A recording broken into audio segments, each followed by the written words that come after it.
Welcome to Retro Fanfic Retrospective, the podcast where we dredge up old fanfiction and expose it to the cold, harsh light of 2019. My name is Amado, and with me are... Tori. And Dom. I was trying to think of an opening crawl narration to put there, but I guess it would have to be in text anyway. It would.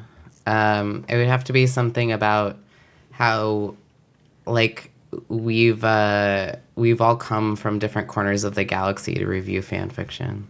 It's got to be a more imminent threat, though. It's there's always some threat, imminent threat. You're right. There was no mention of a trade federation anywhere in that, so it has to be more. There's usually an imminent threat. Hilarious. Sometimes there's trade disputes. Oh, well. Yeah, we got a new Star Wars movie coming out soon. Yeah. Ish. The final one, question mark? Oh, yeah, definitely the last Star Wars movie they're ever going to make. I'm sure. Sure, they're just going to stop. You know, that's what Disney's good about, is like finding a franchise and like finding a good ending point to the story and just, you know, letting it go and walking away. Mm-hmm. That having been said, Toy Story 3, I was like, that's a good ending point for the franchise. Yes. Toy Story 4, I was also like, that's a good ending point for the franchise. So, who knows? Maybe if they make a 5, I'll have the same thought at the end once again. Maybe the next movie will just be like Mandalorian, the series, the movie, or something. The next Toy Story movie? The next Star Wars movie. Because they could bring in Star Wars toys. They did. Wait, did they? Have you watched the fourth one? What's the Star Wars toy in the fourth movie? They have Star Wars toys in the background in the fourth. Oh, in the background. But not minor in the background, pretty featured in the background. Okay. When they go into the pinball machine, they have like Obi-Wan and like Darth Vader fighting. I'll tell you what, though, we've got a bunch of old Polly Pockets between my wife and I. Oh. My kids were thrilled when, like, a Polly Pocket XP showed up as a character in that movie. They knew exactly what was going on there. Wow. I haven't thought about Polly Pocket in a long time. I think I had the Polly Pocket. I had, like, the necklace one, a couple of those, and then I had an entire skating rink with, like, ramps and stuff. It was like a Hot Wheels stadium for Polly Pockets that had roller skates on. They were pretty sick. Cool. I had a bunch of those, like, original, vaguely geometric or shell-shaped pastel normal-sized ones. Mm-hmm. And maybe, like, some kind of ring or something that was too unwieldy to ever wear, but it was like a throne with, like, a queen in it. Yeah. And then I had crippling shame for playing with girls' toys when I was, like, in the middle of elementary school, and I tried to throw them all in the trash. Oh, I know. Poor Polly. It all hit me at some point. Oh, no. Yeah. At least one survived. Good. I still have that one. And honestly, my wife has a better Polly Pocket collection than I ever did, and we still have those. So yeah. I can rest easily at night. A similar experience with Barbie dolls where, like, when I turned about 12, people started shaming me for, like, any girly toys. So I, like, ripped the heads off a bunch of my Barbie dolls and, like, cut off all their hair. And I think I blew some of them up with explosives with my aunt, who was irresponsible. Bring us right back around to Toy Story. Yeah. Yeah. I feel really bad now because, It turns out they're alive when you're not looking? Exactly, yeah. Well, our Star Wars fanfic for today comes from a long time ago. This galaxy, though. And not that long ago. It's 1990. Smooth. Yeah. This story is called Gathering Darkness, written by Carolyn Golledge, Golledge, Golledge. And it was originally published in a fanzine, which I certainly do not have, Bright Center of the Universe, number 1, 1990. But it's one of many fanfics that was posted on the Corellian Embassy, that Star Wars site that posted a lot of old fanfiction from zines, especially with Han Solo in them. And so, through the magic of the Internet Archive, is that what it's called? The Wayback Machine? Yeah. Through the magic of the Wayback Machine, it's still around. We are providing a link there at bit.ly/RFRDarkness. I chose this one both because it won a Star Award for Best Long Story, 1990. And as you know, I only pick, like, the best, most vetted fan fiction or anything that strikes my fancy. Yep. Yeah. We do know that. This is the former. We have no evidence to the contrary. Nope.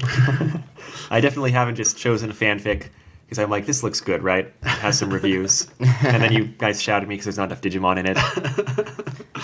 No, I don't recall that. No. Also, this fanfic did not have enough Digimon in it. I hate to keep banging the same drum, but I mean, come on, Amado. We'll try to do better next week with our Utena fanfic. Try to get more Digimon in there. Oh no, next week won't be Utena. You probably still won't have Digimon though.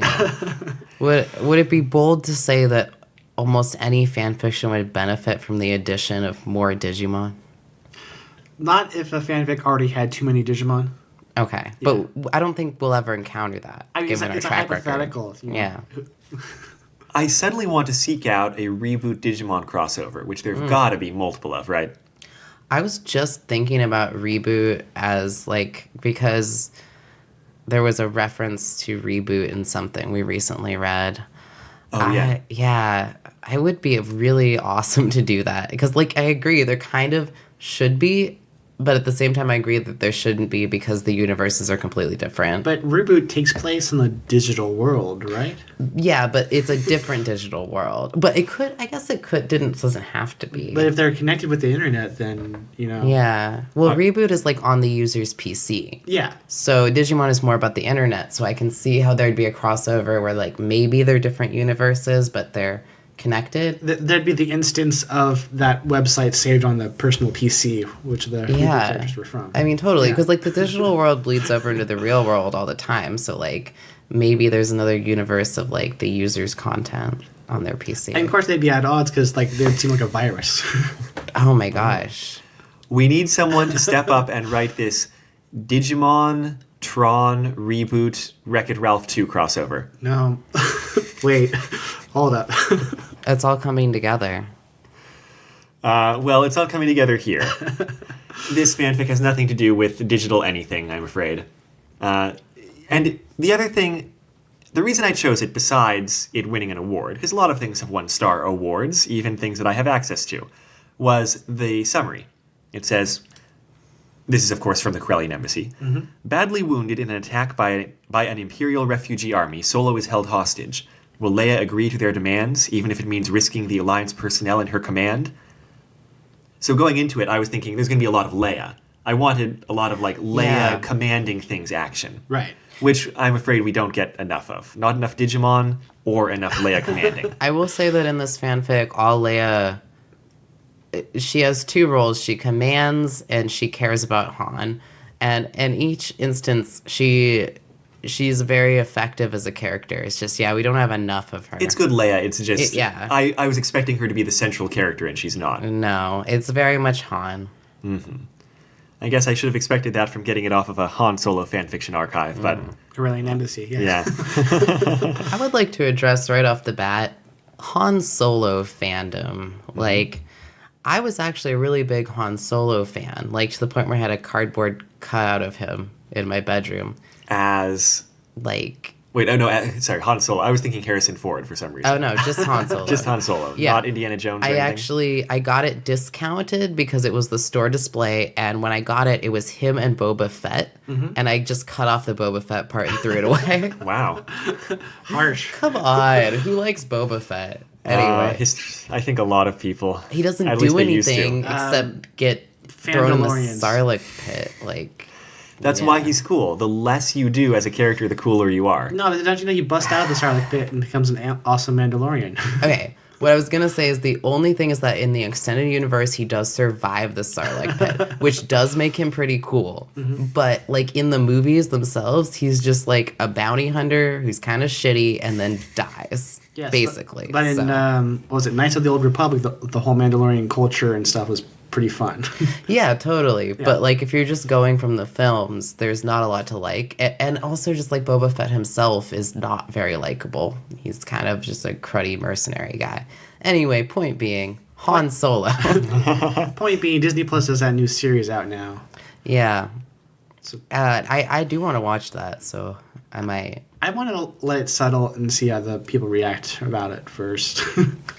I have thoughts. I'm not that interested in Boba Fett. I don't know if it's about Boba Fett or not, but I assume that it is. It is, right? That's the Mandalorian. Could be a different Mandalorian. I guess it could be. I'm just waiting to see if there's wailing and gnashing of teeth or something. Yeah. Speaking of wailing, let's start this fanfic. Yeah. Because it starts with torture, but luckily it's just Leia having a dream about Han being tortured. Okay. That's all. Yeah. And I like just not making it super, super prominent, but like all the Skywalkers are very strong in the Force. Like Leia should be having little Force interactions, even though she's not like a trained Jedi for some reason. Why not? She's right there. She does a little bit of Jedi training in the books. Yeah, I guess she's but just not not that lot. into it. Yeah, she's not as into it. I just get the impression that Leia's too busy. Yeah, that kind of makes sense. Well, she's got a lot on her plate. But Yeah. she does have Force sensitivity. And yeah, as I was saying before, like, there's this Han Solo fandom too, and this really fits in it because Solo and Leia have like that kind of relationship in this that you kind of the movies imply, I suppose. You mean like a romantic relationship that the movies imply? Yeah. Or state explicitly? Let me backtrack on that one. Okay. No, let me just give up that thought. It's too much. I'm so tired. Point being that it starts out with Leia's having a dream that's basically just horrifying about Han. Yeah, apparently there's this guy after them, and it must have been from other fanfics by this author. This dude's named Hagrid, I guess? Hagrid the Horrible? It's not actually his name. He seems to be some sort of... Groundskeeper? He's like a He big thought that too, huh? Sith. He's a Sith-like dude. He's supposed to be big. He's malevolent. He's Sithy, and he hates Han for some reason. But even they don't seem completely clear about why in this fanfic. I'm sure it's an ongoing plot thread. Sithy seems like an adjective that would be similar to like pithy. Yeah, Yeah. he's probably also that. Not so much. I think he kind of rambles a bit. I've got to say, I started off having no opinion about Hagrid, but jumping way forward, he shows up in the fanfic towards the end, and I kind of like how he's portrayed as sort of a Sith who's kind of having to teach himself. Yeah. And we'll kind of come back to that when he actually shows up. Because, like, he doesn't have a master, as far as I can tell. No, actually, I think Luke makes a point of that later. But I will say that the character showing up later, I was like more convinced in him. Him showing up without any like understanding of who he was, except a guy they thought that they'd killed. In this dream. Yeah, showing up in this dream as this threat. Leia's horror might kind of in this dream might kind of explain why he's a threat, but like having no background on him as a person, as a character at all, except that he's supposed to be dead. I was like, and that he's supposed to be evil.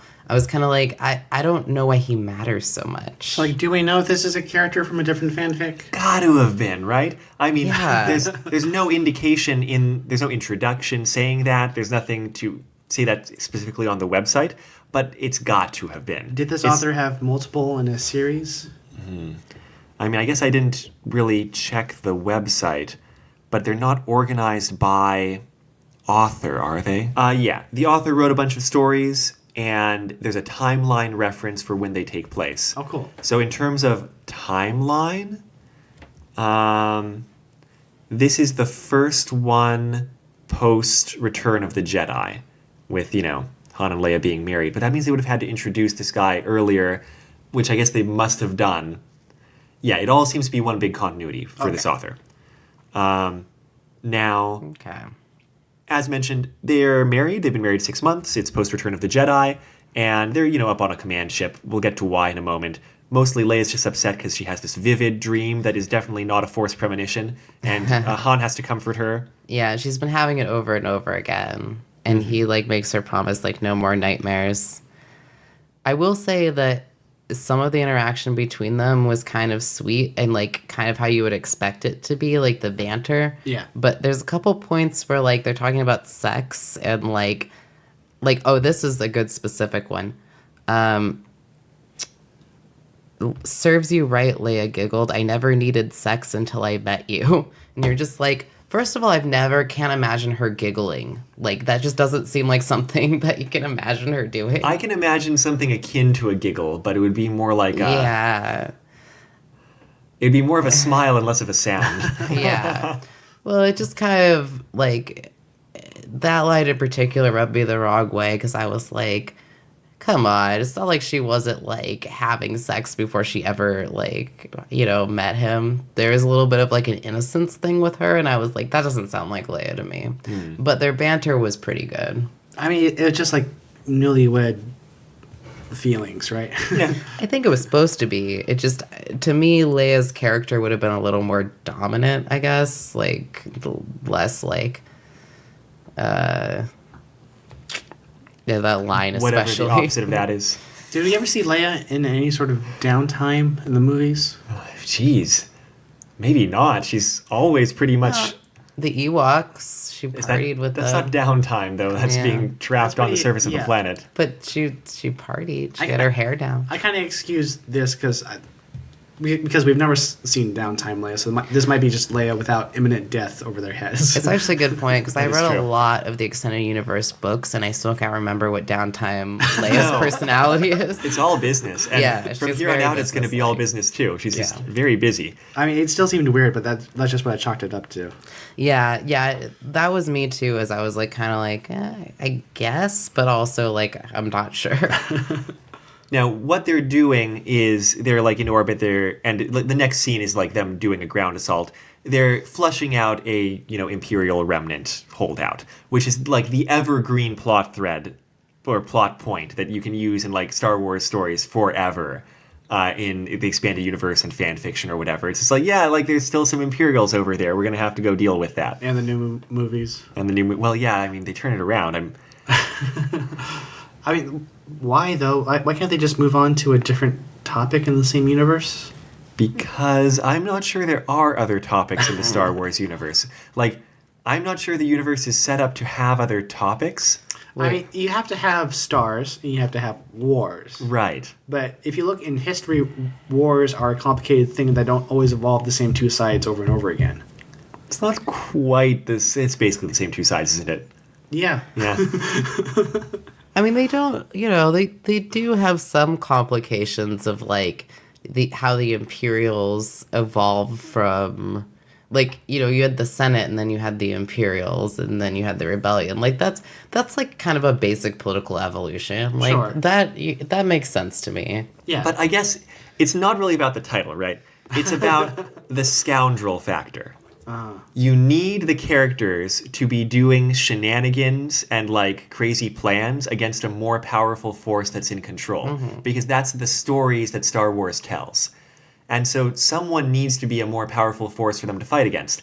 And, that's why some of the prequels are not satisfying, because it's like, well, you are the army or something. Like, that's not as cool as like, needing to infiltrate Cloud City or like, being in a cantina or whatever. Yeah. Well, there was like an attempt to explain things for sure. But it was not satisfying because you kind of have this like, you have space fascists in the original movies. And like, who doesn't love a good fight against fascism, right? I don't not love a good fight against fascism. Yeah. Like, but then complicating that political plot was not a bad idea. It just, I don't think it had the same appeal. So anyway, the point is they're doing a ground assault on this headquarters. They're, trying to crack some kind of nut. It's sort of a built into a mountain sort of base, it appears. Yeah, they have Imperial holdouts that have honeycombed to the mountainous region. And two things. First, Han's a general. Second, he's a general who's leading from the front lines. Basically, right? So it's like a Star Trek captain sort of thing. He's a like Warhammer 40k general. Okay. But And I don't not believe that. I'm a little bit surprised that, I don't know, I guess I shouldn't be surprised he gets away with it. no, you shouldn't, because it's actually established in the source that he's given a rank but still just flies around in the Falcon, like doing basically whatever the fuck he wants. So in this, he's taking on actually more responsibility than when he originally gained a rank in the rebellion. So I'm seriously not surprised. Yeah, that makes sense. The only way you could give him a rank is if he basically could still do whatever he wanted. And what he would want to do is lead from the front. Yeah. And so that's what he does. I'm not surprised. I am disappointed. This situation could have been avoided. Yes. So, Yeah. and the other thing is, like, they were not expecting a whole lot of trouble with this, but there's this enormous storm that knocks out a whole lot of, like, technology and communications and sort of, like, pins down the assaulting force that Solo's with. But the enemy, who are, like, comfy in their mountain base, are fine, and they just get to, like, kind of walk out as soon as things die down a little bit and, you know, take captives, or more like murder captives. Yeah. Is it explained why Chewie's not with him during this?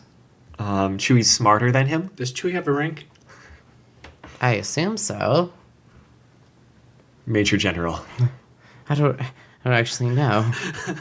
But like, why would That's he a good question. not? He Like, can't not have a position in the Republic Army if Han does, right? and he seems more like devoted to the rebellion than Han does, actually. There could Like, be some specious stuff going on. Come on, New Republic, do better. yeah. Anyway, we get a really tense scene where the Imperial remnants are coming out and basically murdering captives. Murdering, not captives, but they're not even taken captive, just like murdering New Republic soldiers. I keep wanting to say rebel soldiers, but technically they're not really They're rebels. rebel soldiers. Rebel soldiers. Yeah. And, you know, Han's trying to, like, drag himself into bushes. He's wounded. He was, like, knocked into something with a whole lot of force. And it's the start of the fanfic doing a fairly good job of, like, showing you how much, you know, when human bodies are hurt, they don't work very well, and they hurt a lot. Yes. Yeah. Like, and that's something that fiction's not always great at, like, convincing you of.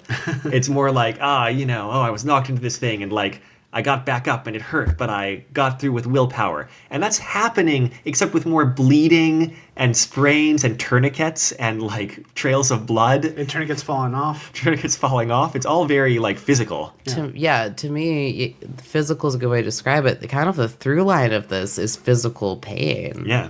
And like that's the main conflict is Solo fighting the various things that happen to his body, which is a very real thing, Yeah. but also kind of a very strange main plot point. You know, it puts you very in his head and also very in his body. So there's this paragraph early on. All Solo's efforts at self-defense were lost to the bolt of excruciating pain from his wounded leg. Cruel hands clutched at his ankles and tugged hard. He very nearly blacked out. Whatever strength he had mustered flowed from him with renewed bleeding. The tourniquet had come loose. Desperately, he hung onto his holster belt, keeping his hand close to the weapon. Within seconds, he was clear of the thicket, lying flat on his back, surrounded by a forest of gleaming white armored legs, reaching up to heads that were impossibly far off. So that's just sort of an example of how hurt he was and how helpless it felt, even though you were trying as hard as possible. Yeah. And it really puts you in the experience that he's having too. Han avoids death because the Imperials know that General Han is down there, and they know they've got, you know, a fleet that they can't actually outgun up in the orbit around the planet, and they're specifically looking for him. And a famous general is a good captive. Yes, especially when the famous general is the spouse of the person in charge of the fleet. Yeah. It also is like sort of coincidental because like he almost gets murdered because he's so bloody and like some dumb Imperial soldiers don't recognize him. Well, it's not just that he's bloody. The Imperial soldier is like, he's not wearing a uniform. Like, clearly he's not Oh a yeah, general. yeah. That's And right. That person's superior officer has to be like, Which is, you know, it's pretty fair. It seems weird as people who've been watching Han Solo the whole time, but if you never met the person and it's like, oh, it's a general. Like, of course, they'd look like a general, right? right, Yeah. they'd look different from, they'd look nicer than presumably the normal Why foot would they soldiers. have a guy who's dressed like a smuggler as a general and not in a general's uniform? That's stupid. Yeah. So like I actually kind of like that they addressed that. Yeah. But they still manage like somebody comes in and recognizes him because yeah, this isn't a story about killing Han Solo. Yeah. Or is it? Is it? Well, I don't know. The passion of the Solo. Now, we do get a couple of like relevant Imperials once Han is dragged back into the base. We've got this medical officer named Tarrant, and he's sort of a sarcastic, capable doctor type, like where the sarcasm is kind of part of his bedside manner. So, I mean, he seems like a pretty good doctor, I guess. He's kind of in the house direction, but still. Yeah, you kind of like him right away because he's very rude to the Imperial officers that have been kind of like, I don't know, hateable. Yes. Most notably, Commander Oversk. Oversk. I got through reading this fanfic without even bothering trying to say that out loud in my head. So this is like the first time I'm really trying to parse it. Oversk. Right. Or okay. Commander, okay. And so Terrant gets to kind of care for Solo a little bit, mostly on the basis that like they actually want to keep him alive.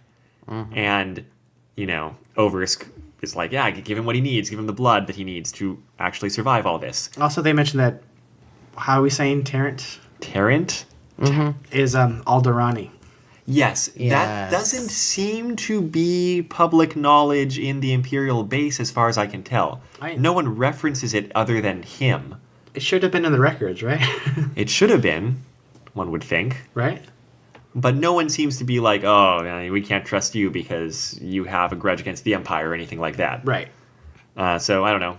It actually is noted that like he's super popular among the rank and file Well, because he keeps people alive. because he keeps people alive very well. Yeah. Yes. Yeah, And also treats the brass like shit. I think there's a good, if I can read just like a couple lines, I think they sum up Terrant's character very well. Go for it.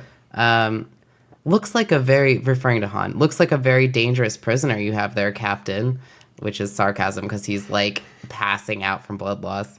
Medical officer Terrant commented sarcastically as he observed the procession entering the cavern. I'm so glad you have him securely tied. I feel so much safer. Captain Iring, is that how we're going to say that one? They're not Ignored- relevant again, so don't worry about it. Ignored the taunt. They were all accustomed to such unmilitary behavior from the doctor. So I think that kind of sums him up. He's like just sarcastic. He cares about his patients, and he's unmilitary. That was a good read. I'd cast you as Terrant. I liked Terrant. Like I did. I related to Terrant. I was like, if I'm gonna be involved in like something I don't want to be involved in, I'm gonna be bitchy the whole time. Like that's me to a T. Yeah. That was good. I liked it. And so we learn Terrant is Alderani, and like in his mental thing, he's like, "Oh, so this is a guy who married the princess. Good for you, princess. Must be quite a man. Also, he's clearly very hot, even if he's dying." But once Han is awake again, he is of course pulled out by Oversk in negotiations by Skype with Leia up in the command ship above the planet. Yeah. I'm sorry, space Skype. Starscape? Star Skype? Star Skype sounds good. I remember one of the most terrible fanfics I ever MST'd where the first part was terrible and the second part had all of the Star Wars and Sailor Moon characters in a Star Wars chat room talking to each other for no reason, and it was supposed to be humorous, but it was both bad humor and incredibly badly formatted. And it's going to stay with me till the end of my days. I'm so sorry. Kind of pain you definitely inflicted on yourself. And I have no one to blame but myself. exactly. So as you'd expect, Oversk's like, I want to talk to your admiral. And Leia comes on. 26 Actually, he doesn't or so. even get to Leia immediately. He's like, put on your admiral. And he gets Admiral Collins, who I guess... what's Leia's rank? All this military stuff confuses me. I don't know what the rank was at the end of the... What's Leia's rank? Leia's a princess. Leia That's also- a rank. Not in the Republic. No, she's an admiral. She's also an admiral. Yeah. Okay, right? well, whatever. Because we have Am another I admiral wrong talking about here. that? Admiral Collins.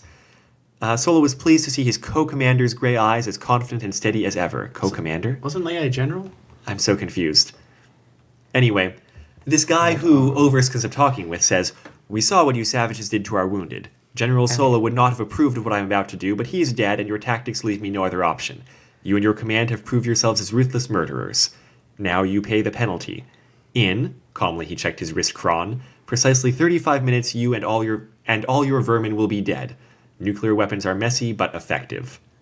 And Oversk's like, "Well, actually, Solo's alive, and I've got him right here." And both this other admiral and Leia are like, that doesn't really change our plans because we do not negotiate with terrorists. And then Han Solo's like, fuck yeah, light him up. Yeah, absolutely. And they're more like, oh, you've got Solo, that's great. Turn him over and maybe we don't nuke you. Like, that's the way they're trying to play it. Yeah, the Imperials... I mean, I'm not telling people how to run a successful hostage negotiation, but they broke a cardinal rule where they didn't gag the victim. Which would have helped. Well, everybody's pretty much on the same page, but the negotiations go to a weird place because they start torturing Han.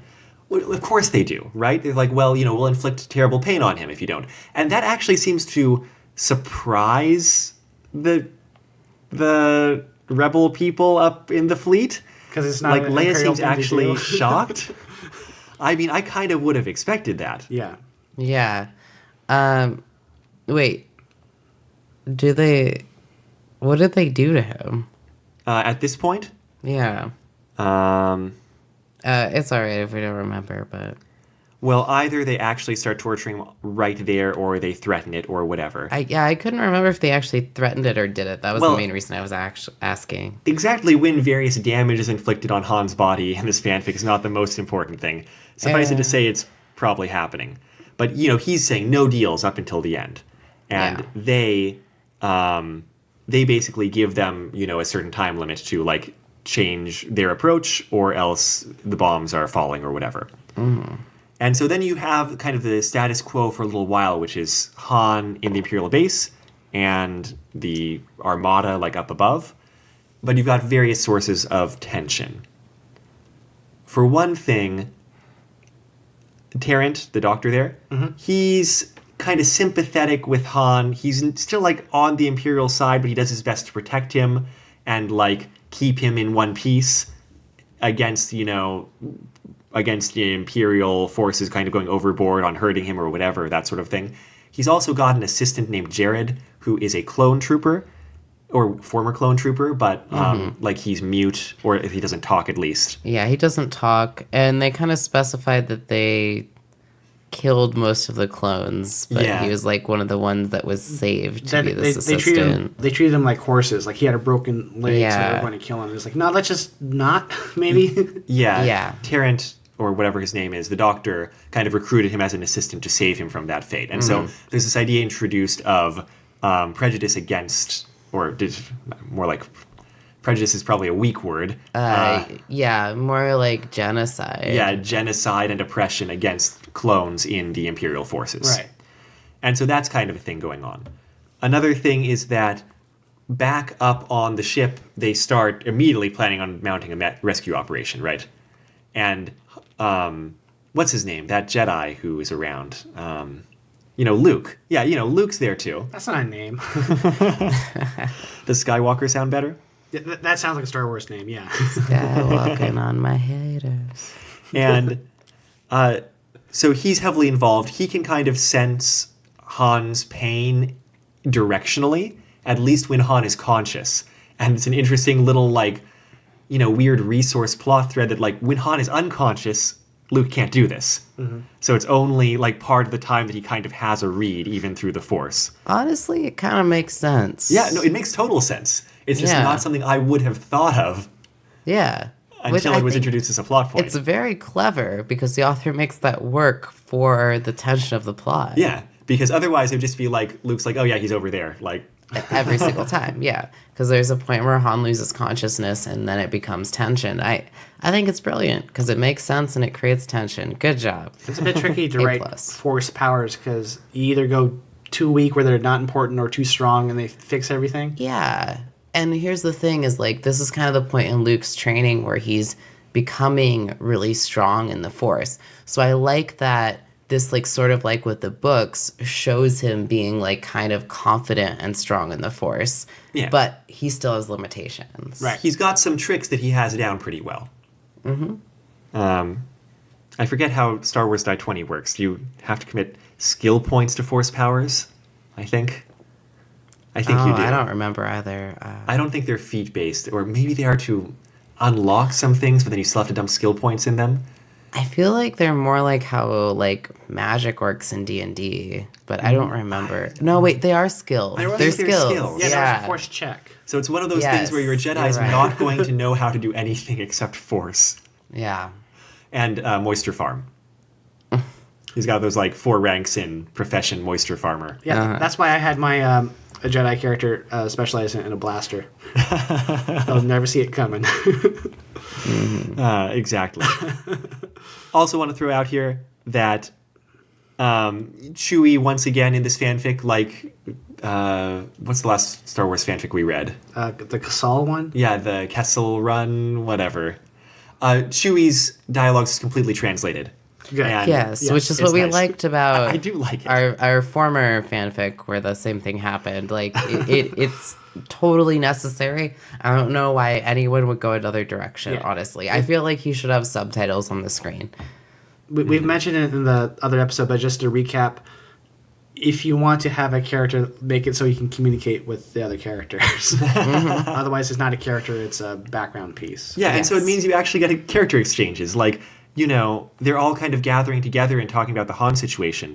And, you know, Leia greets Luke. Luke, she greeted quietly, hugging him briefly, then trying to smile for Chewbacca, who looked as lost as ever without his, quote, cub, unquote. Weren't they all? Can you forgive me, Chewie, she asked, for, like, sending him down and putting him in this situation. The immense Wookiee reached down and patted her shoulder with that gentle touch that always astounded her from one so large. I cannot always be with him, he said. You were right to... Then they get interrupted. Right. But, like, I don't know, it's just like, you know, in the original Star Wars movies, you get humor from, like, them understanding what he's saying and reacting to it but not hearing it, and that's kind of funny. Yeah. But it doesn't do a lot to build Chewie. It's not a character. Right. I think that there's a difference though. Like I still think Chewie is built somewhat as a character in a visual medium because of like expression and action and that element of interpretation. I just think that when, you know, so it sort of works. Like I still would like to see the subtitles, like I said. But point being that when you move into the pure verbal medium, you need that translation or you're going to get nothing from this character. Yeah, Chewie, like the character you in were the saying, movies, Dom. is a nonverbal communication character. Yeah. Yeah. So like enough, right? Yeah. But yeah, and this you just need the translation. So I always think it's just a smart idea to do it. Yes. So other plot things happen. For one thing, Hagrid shows up. Haggis. Hagrid, the apprentice Sith, shows up, journeyman Sith, and Yeah. kind of takes charge. And there's something going on, which is that they're basically buying time to try to repair their ion cannons down at the Imperial base, which, if they manage to get them back online unexpectedly, they would be able to, like, hopefully do a surprise assault on the ships up there and take them out. Yeah, the Yeah. giant anti-aircraft guns. And By so the you way- get... yeah. Oh, sorry, go on. Oh, just that you get another, like, Han being heroic and in heavy pain thing where he's, like, sending Morse code. They don't call it that because, you know, Morse is not a person who is alive in Star Wars or ever was. Well, what do they call it in English then? You're right. Well, whatever. He basically sends a Morse code message by messing with some wires that he has access to and causing static on the communications between the Imperial base and the ships up there to communicate that, like, back up ion cannons. And, you know, they basically get the message. I actually really like that part because it actually comes from the Imperial side first that they realize what he's doing. And that kind of makes the reader like suspicious as to what's really going on too. So like I forget who discovers what he's doing, if it's Oversk maybe? Yeah, I think it's Oversk, who's the Yeah. competent one. No, I think Hagrid notices it. Oh, Yeah, he's been Hagrid, lying there, yeah. tugging on the table, There's, sending like- code. Hagrid's the competent one. He's the competent one. Then there's Oversk, and then there's Iring. There's like 3 Imperials that keep interacting with him. Hagrid's And, the intimidating one. Yeah, that is but- definitely descending order of competence right there. Yes, And that's exactly. pretty much Well, all in you need rank, to know about yeah. them. Pretty much. But yeah, Iring keeps coming back for like stupid reasons. Anyway, point being is that Hagrid notices this and he's like, "You fools!" Right. And so you're kind of like, "Wait a second." And then we get the New Republic side where they're like, "We've been getting a message, guys." And I was implying that he was sending a long message. It's Morse code. Obviously, it's not a long message. He's tapping out ION, ION, ION, and they put that together. It's like, oh, the ion cannons must be trying to get them back online, or whatever. Han Solo keeps on sending us messages about Oni over and over again. I don't know. They've got Oni. Very dangerous. Prepare the beans, I guess. I don't know. No, Oni, it's go away. Neo. It's tapping out Neo. N-I-O? Yeah. No, that's just Nio? meaningless. I don't know. That's a video game. Yeah. Yeah. Is that Yeah. a samurai game? Is Dark Souls like? Oh, yeah. I like that game. Yeah. Wouldn't it be embarrassing if you got one letter wrong in your Morse code message at the wrong time? I feel like I would. Especially like if I had problems remembering which vowel was which specifically. It's like E-O-N, so it's just one. Eon. Also, if One. you were like passing out from blood loss and like changed the wall and you just like fell like kind of passed out tapping it, you'd get a long instead of a short. Not good, friends. So Han does a good job doing the not Morse code. Yeah. And those plot threads basically play out. I mean, the commando team gets down there, they manage to track down Han, and, there's other stuff about, pain and danger or whatever, but, take that as a given. Hand crushing thing, did we get to that? No. When does the hand get crushed? Somewhere around this point in time. Why does the hand get crushed? The second movie, right? That's when that happened. No, this is Han's hand. Han, yeah. The second prequel, right? It just that stood out to me as a scene. It was kind of when Hagrid first shows up and is like, "Ha ha ha! I'm evil and alive." Oh, yeah, And then yeah. he broadcasts to Leia, and the reason it stands out is because Leia sort of had a plan, and she was being very confident, and Han had confidence in her plan, because the only way they've been able to communicate other than the code is seeing each other face to face with the Imperials present. So their confidence was kind of this mask, but when Hagrid steps on his hand and crushes all the bones in Han's hand, not only is extremely painful for him to the point where he has to cry out, it's overwhelming. This is also when Leia's mask starts to fall because she's overwhelmed and she's really fully feeling the danger for the first time. Which I think the author does a good job of reinforcing her fear through the nightmare early on about Hagrid, destroying Han. But this is kind of the point where it all sinks in, and the Imperials start to feel confidence. So I feel like that was kind of a turning point in the plot where you're I don't know if the New Republic's, gonna succeed here. Because Leia's whole plan kind of falls apart when her confidence fades and her mask falls. Mm-hmm. And the Imperials see that too. Yeah. Now, by the way, there's also some stakes here because the main ship, the command ship, has not withdrawn when they get the ion message. They send back the other ships, but they keep that one in place. Both kind of, I guess, to make it seem like they don't know about the ion cannons. Yeah. And also to kind of support the commando team and help extract them if necessary on short notice or whatever. They just apply some pressure. They need someone still there, and so Leia's still there in the line of fire. The commando team does get down there though. They go through some caves that Luke is able to kind of guide them the right direction through when Han is conscious and all that kind of thing. It's all fairly effective. And once they meet up with them, Terrent and Jared kind of just switch sides. I mean, for one thing, Terrent is Eldrainian, his sympathies lie with them anyway. Yeah. And for another thing, but the other thing is, though, that he's also very concerned about Jared, and he wants to get Jared to somewhere where he's not in danger of being killed. Also, the whole implication with his character was that he was only being a doctor for the Imperials because he thought he would, do good as a doctor, basically, and save more lives. So, yeah, he's never been, fully really allied with them. Mm-hmm. Yeah, I mentioned in the beginning how Terrent was always talking shit to the brass about killing everybody and not liking that. Yeah. And the Hagrid thing, well, okay, they don't just cut and run immediately once they save Han and such, because they need to sabotage the reactor that they're trying to get online for the ion cannons, of course, right? Right. And in the ongoing Hagrid development, here's one of the comments they also like. Hagrid's here? Han asked Luke. Yes, Skywalker replied tightly. Leia was right. He has the Force. He must have hidden his aura from me until after we'd gone. You mean he can do all the same neat tricks as Vader could? He's had no training, or very little, Luke considered, ignoring the sarcasm. He sighed heavily. Yes, he has the potential to become as powerful as Vader. So, just part of that kind of like, he's strong in the Force, but he's also kind of just mucking around in the Force. Thing is, if you're dark side though, you can do that. It's like light side is the one that needs to be disciplined and trained to do specific things. Dark side is just tapping into yourself unrefined and just going for it. Yeah, and I like this through line too, because obviously they run into Hagrid. Like, they can't get out without a lightsaber duel. Yes. That's just against every principle that the Star Wars universe is founded on, right? And so Hagrid shows up with a lightsaber, which is a new thing. And Luke couldn't mask his surprise. "Where did you get that?" he exclaimed. Surely the man did not have power sufficient to produce his own Force weapon? Hagrid seemed to have read his mind. "No, it's not mine. They are plentiful enough if you know where to look. Vader collected them, you know. So did the Hutt. Most came from the bodies of those the Dark Lord butchered." And, all that kind of thing. And so it's like, he's trying to play it off as, yeah, it's cool because I have stocks of weapons. But it's also just like, I don't know what I'm doing, but I found a lightsaber. So now I've got a lightsaber.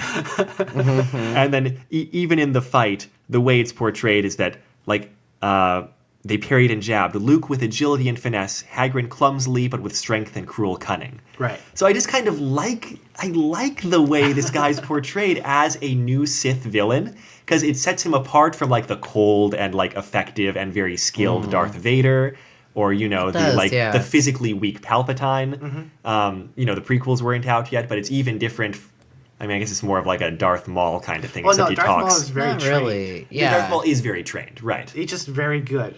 Darth Maul is more like what do I want to say, like a very skilled soldier. Yeah. So he's like very emotionless. Hagrid is not that. And it also sets him up as a good counterpoint to Luke, because it's not a dichotomy. They're actually kind of on the same point of just sort of like having to train their own skills because all their masters are dead.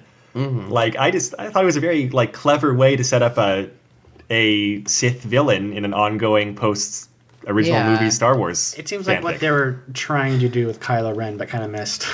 No, that didn't really. It's not really Kylo Ren at all. Well, just somebody who's just pure fury. Yeah, no, But they went a weird I do like. I actually have very similar feelings about this character as I do about Kylo Ren. Except Kylo Ren is a little bit worse to me because his motivation didn't stand up in the way that I thought that it should. I thought with Kylo Ren, it could have been a really good motivation. It just didn't hold up. With Hagrid, we don't really get much of motivation. We just get that he's a very angry guy. Right. So I do feel like that's the piece that's missing, is I would like to know why. Well, there's got to be more of that in other stories. I just kind of like conceptually how they set him up. Yeah. I agree. Yeah, and that's where I was going with that. Is like, you have a very good point that he's not this cold, calculating Sith leader that most others are. Like, Darth Vader is fueled by anger, but he is a stoic mask whenever he interacts. Hagrid is like fallible, He like makes mistakes and he reacts like, out of pocket and stuff. Speaking of Kylo Ren and Sith emotions, by the way, like, Kylo Ren as originally portrayed with like being all anger doesn't work for me. But Kylo Ren by the end of episode 8 being fueled by mostly fear kind of really works for me. Yeah. It's like, I really like that. Just fear and paranoia as like the dark side emotions, as opposed to just like, rawr, I'm a teenager and I hate my parents and the world. Oh my god, that's so true. It is unfortunately so very true. Yeah. Like, it's a little bit too true. It's very true. Anyway, back to the fanfic. Yeah, okay, so where were we at here? Escape, sabotage and escape. Yeah. So there's this whole thing where they have to sabotage the ion cannon. Yeah. And apparently only the person who can do that is Han. Yeah, because reasons. I do like when he's explaining this plan, and they ask him, how long are we going to have to escape once you set it up? Where is this? Oh yeah, Luke didn't look very impressed. How long will we have to get clear? Oh, about 10 seconds, Solo said, straight-faced. 10 seconds, his companions echoed. If you don't rig it on remote, Solo concluded impishly. One of these days, Solo, Chewbacca threatened, startling Jared. Yeah, Solo retorted, you and whose army? Okay, so here's my plan. I Anyway. like that Jared was freaked out by this because, like, one kind of assumes that Jared doesn't speak the Wookiee language. I would assume. So he's just hearing, like, growling from this giant being he just met. So I think that's actually, like, a really funny juxtaposition, you know? Yeah. Of Chewbacca's actual words as our main protagonists hear them versus what we as the viewer would hear if were we watching it in film. It kind of brings us back to Chewbacca's voice while still having it translated for us. I didn't even notice that, but you're right. That's actually perfectly set up because it is just like from Jared's perspective. Yeah. And I think it helps us like see Chewbacca the way we saw him in the movies going. I can't make a Wookiee. That's voice. a better I'm so Wookiee than I sorry. did, though. So. I'm so sorry. 10 for 10, Wood Wookiee again. Anything else we want to kind of touch on in the escape attempt? I mean, obviously it's cinematic and it works. Like, what else would you be expecting? Well, if they knew they had ion cannons and they had a commando team, they could have an engineering expert come with them on the commando. You know whatever. That's a good point. That actually is an excellent point. But I don't think they were anticipating what they had to do. Well, no, they must have been, right? Right? Now I'm confused. Unless the plan was just like get Han clear and then nuke them after all, but that wasn't the plan. No, wait. They're still planning to get them to like surrender and take captives and not have to murder everybody. That's still a plan. Wasn't there something about like something unexpected happened? Otherwise, like I'm forgetting the plot details there. There really what? Oh, I might be wrong. It's not a big deal though. It's just like circumstances demand that the heroes do really heroic stuff, right? Sure. Yeah. Star Wars, yeah. And they manage to get out. Obviously, Hagrid is not brought to any kind of decisive end. What happens in that duel? I don't even remember. Oh, yeah, right. There's an explosion. Of course, there's the explosion when they bomb the reactor thing. And then afterwards, like, did you kill him, kid? Asks Solo. Skywalker's shoulders heaved in a weary sigh. I'm sorry, I lost him after the explosion. He's shielding again and with all these projections from the wounded, and he's a reoccurring villain, so we can't kill him. This isn't dramatic enough to finish him off. Exactly. So that's mostly it. Han gets brought back on board conscious enough to say hi to Leia. And, they get their relationship banter like they do. And she says, right, Han, she cried, and he felt her arms about him. Then, Chewie, put his stubbornness down before he passes out completely. His stubbornness, huh? Han mumbled, feeling himself being lowered gently, not to the ground, but onto a padded stretcher. He squinted up at his wife, finding her as beautiful, angry, and concerned as ever. Look who's calling who's stubborn. I didn't send that warning for nothing, Got my hand busted for you, and you... Oh, shut up, Leia commanded. She lay one hand gently to his bruised face, then lowered her mouth to his, kissing him with heartfelt, tender welcome. Solo reached up weakly and wiped tears from her cheeks. That's the nicest way I've ever been shut up in my life, he said softly. Do it again, any time. And then he passes out from blood loss while they're trying to get an IV in him, of course. Sure. But that's, the authors seem to like that relationship. That's how they wrote it. So then there's just some falling action. Han's still pretty beaten up, and he can't even be backdud. By the way, there was an ongoing plot thing where the Imperial's medical supplies were just total crap. Yeah, they're a refugee army. They're on the run. They have no medical supplies. Oh, yeah. So multiple people complain about, like, you're sewing up his wounds? And the doctor's like, that's what I got to work with. Yeah, they were like, stitches? This is... Yeah, they were getting shrapnel out of Solo's leg. And they're like, we think we got it all. We can't scan, so good luck, I guess. Yeah, exactly. That was nuts. But he can't even be just dumped in Bacta right now because he doesn't have a clean break, I think. Yeah, it was something about not being able to reset the bone properly, but... At least among some of his wounds, right. Yeah, well, I think it was the hand maybe that got crushed. Yeah, that makes sense. The bones have not yet been prepared. There's a little bit of abuse directed from Han towards the medical assistant droid, like the nurse droid. Yeah, which is in character for him, and they actually call attention to it, that he's just an asshole to droids. Right. And after that, I mean, it's falling action. They kind of check in. Tyrion gets to set himself up being a doctor and, meet his princess, and, like, they're happy to have another Alderaanian around. Yeah, and we didn't really establish, like, he was basically, like, almost passed out when he first saw her on the vid screen because he was, like, in awe, like, oh, Princess Leia. Mm-hmm. So he's, like, like, super respectful of her. I mean, it makes sense being an Alderaanian, but he originally set up Terrence has like interesting story because he wanted to free Jared, and like that was his main goal, and he was just gonna send Jared without him, and it turned out that he had to flee too. So like getting to be a part of Princess Leia's team, Entourage. yeah, is like really delightful for him, and actually. Han's really happy to have him as a doctor because, you know, he treated him pretty well. Yeah, so that's kind of sweet, really. Han liked this guy from the get-go. And he doesn't like the other doctor on the ship, apparently. No, and he doesn't like the droids. Also, why aren't there more Alderani characters? I mean, in stories. it's another of those Star Wars plot threads. There was a Princess Leia, at least comic miniseries. I don't know if it was the Dark Horse time. No, it might be like the more recent run of Star Wars comics that I guess Marvel's putting out.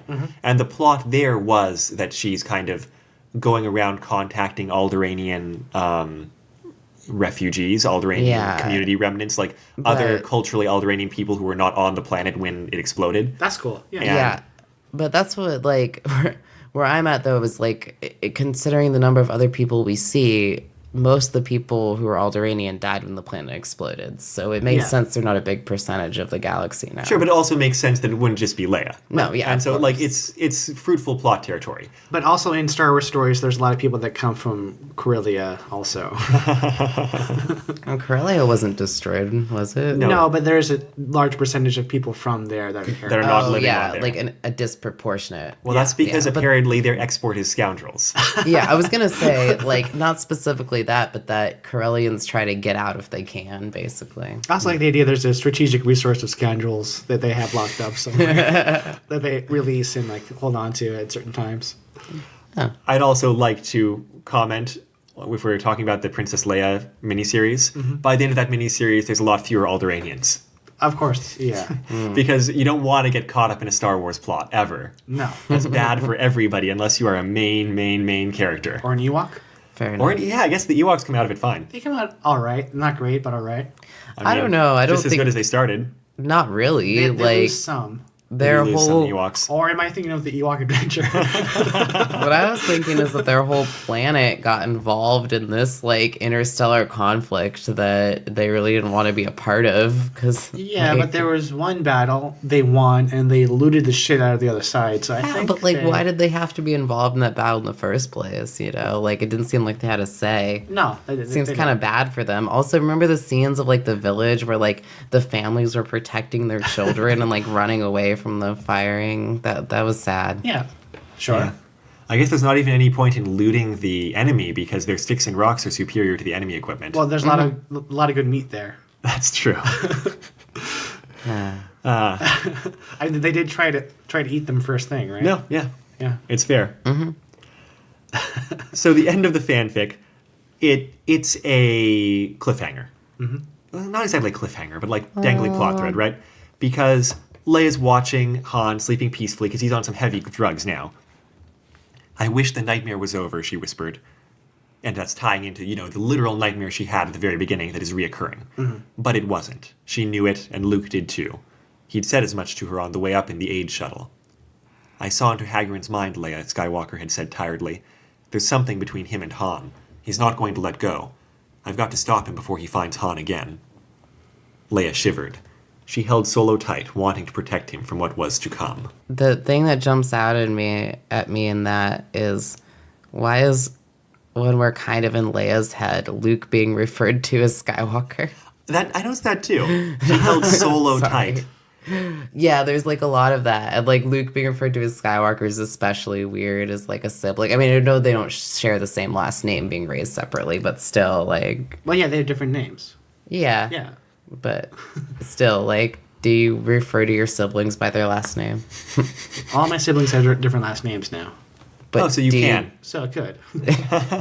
Anyway, Well- I still feel like it would be weird for me to call a sibling by a last name. I think the author impulse is just that, like, I don't want to Yeah. call him Luke every time, so sometimes I'll call him Skywalker. And then maybe they didn't Yeah. pay quite enough attention to, like, where it would be appropriate to do so. Yeah, like I kind of get the Solo thing more because it's a lot more consistent in this plot. Like I still don't know if Leia would think of him that way, but he's always Han Solo. Like, Right. So it's not weird necessarily. She might call him Solo. Like, why not, right? But calling Luke Skywalker, she's never done that. So, whatever. All right, so that's the fanfic. 1990 Star Award winner, Gathering Darkness. What do we have to complain about on our way out of it? Pain's not fun to read. Pain's not fun to read, it's true. That's just a simple thought. It's generally well-written pain, but it's not the theme I was expecting when I went into it, and it's probably not the theme I would have chosen. It's not what I enjoy experiencing. It's not fun to read, though I do think it's described fairly well in this. However, I think, I was trying to formulate my complaint, and it's something similar. It's that the plot doesn't move through the action quite as quickly as I feel it should. And a lot of that is there's a great amount of tension held up in Han experiencing pain, which is portrayed really well and is pretty interesting. It's just after a certain point, you kind of get caught in this cycle of like, what physical thing is going to happen to him next? And it does get a little tiring because you want to see a different conflict. Like the first time he's injured, that's a conflict. But when he's injured again with the hand and again later on, and then when he has to fight his physical injury in order to defeat the ion cannon, it does become kind of exhausting to read. Though I do think there is a market for that type of story, like a survival-oriented story. I get it. It wasn't necessarily my jam. I did read a lot of survival stories as a kid. This is bringing up some memories. Like the Hatchet sort of stuff. Less tourniquets and Hatchet. It's very much like that. Yeah. But yes. Then why don't I... Why is it making me feel uneasy now? There's not the same kind of physical trauma in Hatchet. I mean, it's like starvation more than like getting gorily wounded, if I remember right. And there's more of a through line.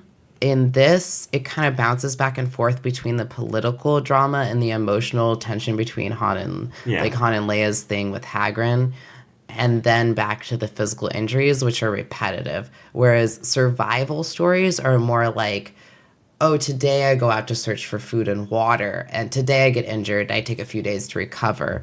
This was a lot of different genres kind of mashed together, I guess.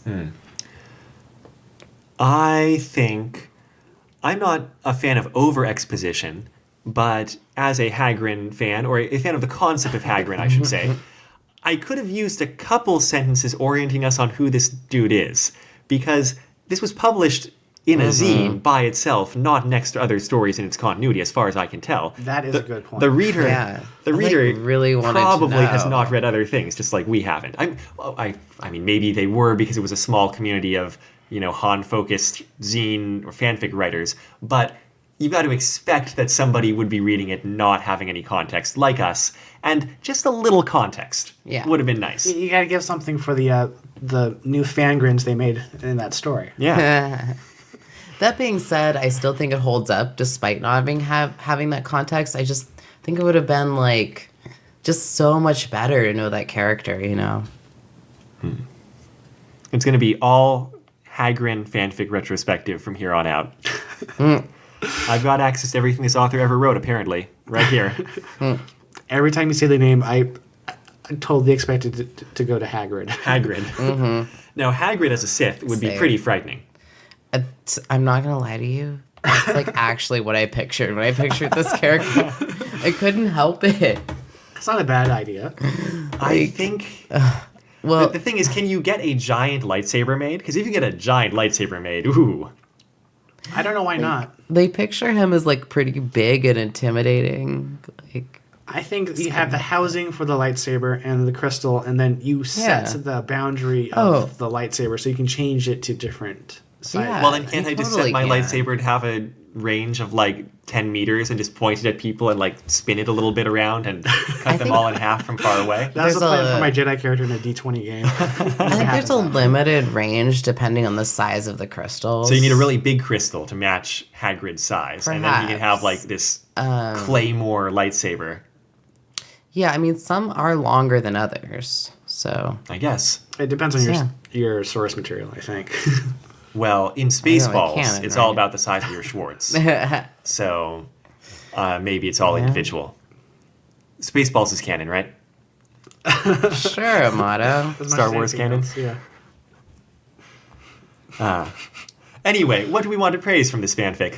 We already talked about good description of pain, Yeah. solid concept for a new Sith antagonist following up from Darth Vader. I liked the Dr. OC. Yeah. And it's kind of, with some fanfics with established characters, it's kind of hard to like kind of neatly integrate new characters without it seeming like jarring or not as, I don't want to say offensive, but I end up feeling offended.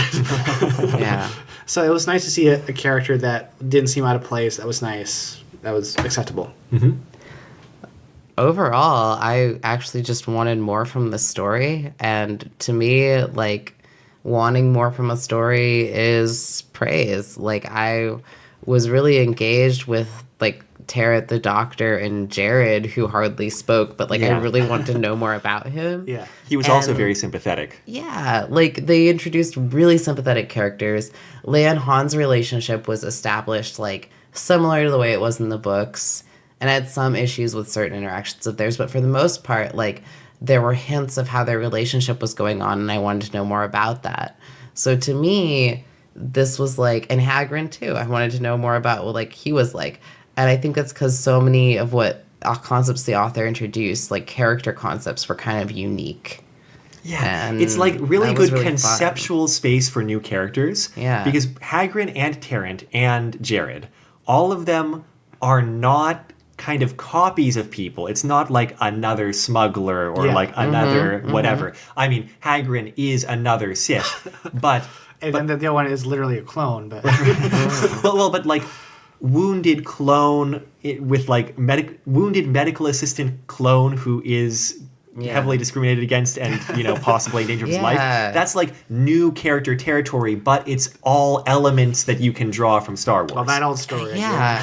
Well, it's also new plot territory because they decided that the Imperials were like killing off all the clones here, which totally makes sense. Yeah. But like, yeah, they went there and they described their reasoning behind like why these characters existed as they did, like why Jared was persecuted.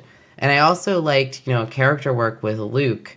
Felt like the confident Luke of the books, so I have to assume they read the books. But if they didn't, they did some good assumption work there. I think probably. But like he didn't intrude on the story too much, which I think sometimes is the failing of the extended universe, is that like Luke feels like The be all end all. yeah, like just annoying that way. But this way he wasn't. He was there like as the same character, like being kind of like, I don't know, confident and competent, but not as an intrusion on the plot. I liked that a lot. And Han was flawed and Leia was flawed and they were the centerpieces and I liked that. And Chewie was perfect, of course, which we also Yeah. have to applaud. Oh yeah, of course. Chewie was written perfectly. I love just meant a Chewie. perfect Yeah, person. and a perfect person. Right. Yeah. I do like how, in like the two case samples we have of Chewie talking and being a character, they're like a paragon of humanity, like the perfect sweetest person. And I mean, Yeah, like, do I we mean- have evidence that Chewie is not that? Well, he no, might like, tear off your arms if you beat him at chess, right? yeah, He wouldn't actually like, tear off your arms, though. I like that interpretation of Chewie that he's like a super sweetie because it implies that Han just uses him as a piece to intimidate people. Yeah. Well, that fits perfectly, though. Exactly. I would That's why I completely love believe that. Right. Yeah, like I just love that. Just stand there and look menacing, and Han will do the actual, like, intimidating threats. yeah, Well, and it kind of is implied in the source because like Chewie will be like, "Aw, aw," and Han will be like, he said he's gonna kill you. Like, Does that happen much? Because if it does, that's great. I just don't remember it. it's not like, I mean, maybe not directly like that, but I but think Han's the one that does lean over and say like, because a droid doesn't rip people's arms out of their sockets when they lose. Right.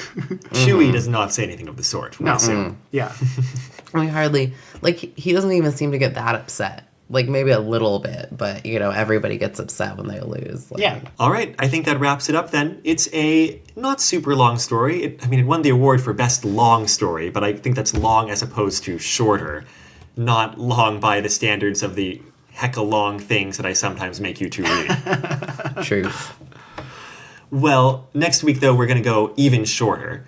I believe we are going to be reading The Very Secret Diaries of the Fellowship, not the very secret diary that we read before that is based on Harry Potter. And so this is, it was a big internet thing back in the day. Well, let's see how well it holds up. We will see how well it holds up. But at the very least, it's not very long. This is, of course, by extremely successful author Cassandra Clare, who at the time was not an extremely successful commercial author. And you can find a link there at bit.ly/rfrsecret. Was that one of the authors we read stuff of before? Yes, we read Draco Dormians by Cassandra Clare. Oh, okay. Oh, that's the one that went on to be like a published young adult author. Yes, not just published, but like top Like popular. top young adult author. Right. The Mortal Instruments series is, I believe, quite a hit. And I haven't gotten around to reading it. Oh, that's them. Okay. That's them. Yeah. Mortal Instruments. That reminds me of like his Dark Materials. Maybe. I haven't actually read them. It might be that kind of thing. Oh, it's just the title. Yeah. Well, we'll find out whether it's still funny in the cold, harsh light of 2019 next week. As for this was episode 63 of Retro Fanfic Retrospective, Gathering Darkness by Carolyn Goledge. Something like that. Published in 1990 in a zine. You can find a link to the Wayback Machine copy of the archived copy of this on the Corellian Embassy at bit.ly/rfrdarkness. The intro song is The Weekly Fare off of the album Popey's Incredible Adventure by Komiku. Our outro song is Run Against the Universe from the same album. You can find those works and other songs by Komiku at loyaltyfreakmusic.com. You can find our website at retrofanficretrospective.podbean.com or bit.ly/retrofanfic. Have comments, questions, or thoughts about the episode? Please contact us on Twitter at retrofanfic, Facebook at retrofanfic, Reddit at fanficretrospective, or send us an email at retrofanficretrospective@gmail.com. You can also leave comments or reviews on Apple Podcasts in particular, or the podcast service of your choice. I'm Amado. I'm Tori. I'm Dom. We're just 3 Earth life forms trying to be nice to each other. Until next time, take care. Do you think I could sell like a self-help book series about how to become a Sith and just like do whatever the fuck you want, just to make a lot of money? You're going to have to pad out that word count, yes.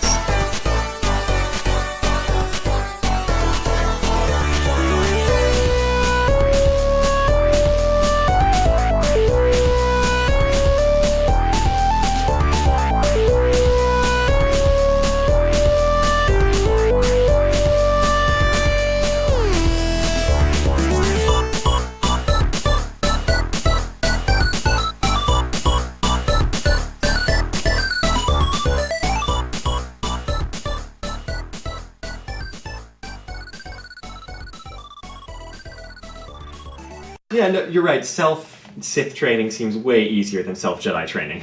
Yeah. Because like they had the whole mantra and the whole Sith thing, but this comes down to like, even the last line of the thing is like, and that will set me free, and like my passion will set me free. Yeah, so do what you want emotionally. Do what you want, do it a lot. Yeah. You know that thing you want? Go do that. Right. You know that unhealthy coping mechanism you have? Do Lean that into it. A lot, yeah. I do like the detail of that. Of course, all the shitty rich people would collect lightsabers. Oh, for sure. Yeah. Of course there's a bunch of lightsabers lying around, somewhere. Yeah, there was a lot of places. Jedi Knights. Not all of Now them there's very few. Not all of them are great. No one's going to just throw out a lightsaber if you have any idea what it is. Yeah. I mean, I would probably be using it as some, very useful tool, but can't you just press the button and cut someone in half?